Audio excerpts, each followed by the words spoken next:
And so, ladies and gentlemen, we move to the Leonardo da Vinci, the Salvator Mundi, the masterpiece by Leonardo of Christ the Saviour, previous in the collections of 3 kings of England.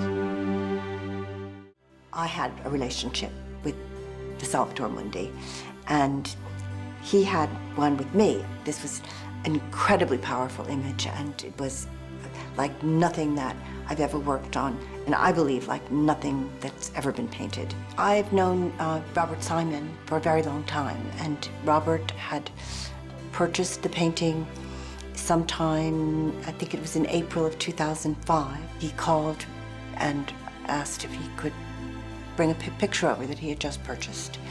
And I asked Bob if he wanted me to go ahead and clean it. It had very recent kind of sticky varnish on it and some sloppy retouching that also looked quite recent. I was just concentrating on what had to be done to make the picture legible, not to lose any of the original. It just didn't enter my mind.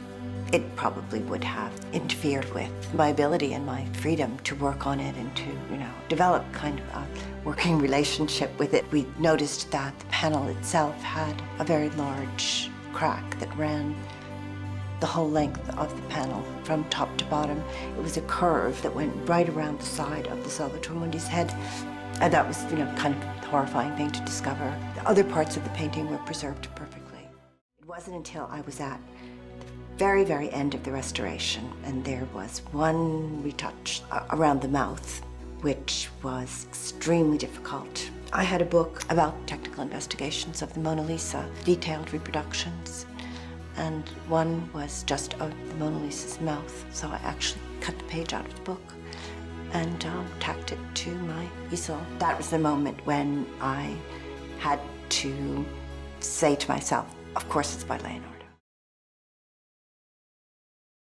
I worked on it off and on for 5 years. The cleaning was really not particularly revelatory because the head had been completely repainted. There was a beard. It looks quite grotesque. But wherever there were damages, they just made this kind of red beard. But all of that was done. For those of you following online, you may not have heard it. The bid was 350 was called on the telephone at 350 million for Leonardo Salvator Mundi. The fact that it went for so much money will protect it. $370 million, ladies and gentlemen. 400 million. Leonardo Salvator Mundi selling here at Christie's. $400 million is the bid, and the piece is sold.